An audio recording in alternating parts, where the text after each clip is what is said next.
Meghan hanging by a thread for her horrible lies, as Charles no joking with any bets on Sussex future. Britain's King Charles never misses one thing, no matter how busy his schedule is, it's Meghan Markle's interviews. Meghan and her husband Prince Harry relinquished their duties as members of the royal family at the start of 2020 when they moved to the US before the couple signed lucrative deals with Netflix and Spotify. Meghan Markle is making headlines once again following her latest interview with Variety. During her conversation with the publication, the Duchess of Sussex shared her thoughts about her and Prince Harry's upcoming Netflix docuseries. She also talked about Queen Elizabeth's death. According to royal commentator Duncan Larkham, claimed that King Charles III will be keeping a close eye on anything that Meghan Markle says that may damage the reputation of the royal family. And even though he doesn't have much time on his hands, the monarch sees to it that he's up to date with everything that his daughter-in-law says.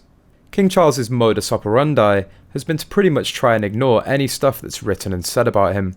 But on Meghan, I would be very, very surprised if he weren't being made aware of every kind of keynote interview and commercial stuff, because they have to. Larkham added that King Charles is very protective of the British monarchy, so he doesn't want Markle to keep saying negative things about the firm. It's the royal family brand. It is in fact Meghan is trading on the brand that King Charles is now very much in charge of. So yeah, he will be watching. It will be far more in a business sense.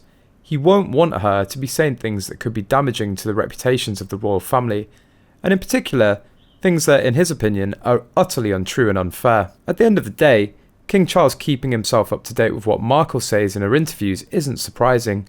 After all, he's just doing what he's supposed to do because the royal family needs to be protected, and there's only so much the new king will tolerate of Meghan cashing in. It's good to see perhaps that she's reining back on what was beginning to look like an attack again, another offensive in the wake of the Queen's death. Following the death of Queen Elizabeth II, fans of the royal family have anticipated a return to the UK from Prince Harry and Meghan Markle, as rifts appear to be put aside. But what will it mean for them?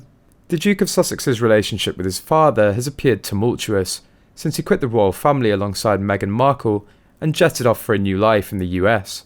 Most recently, there were reports that a row between the pair made Harry late to Balmoral when the Queen died. A source said Harry missed his flight after Charles rang him to say it was not appropriate to bring Meghan along.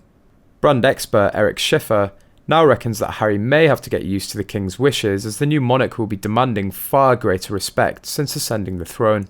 I think that there were some serious and painful episodes that occurred between Harry and his father that led to what many see as a mangling of the relationship, and the potential that had serious and crippling effects to the bond. That is now resulting in some strong boundaries set by the king, and expectations that he and the monarchy will be treated with far greater respect. Their conversations were likely strained and revealed some deep pain, or periods of deep pain, that resulted in a desire to change the power dynamic of the relationship, led to some boundaries that had not been in place before with the king. Now it's the king's choice to place his own boundaries, as it's not just him individually as a father, it's also the monarchy.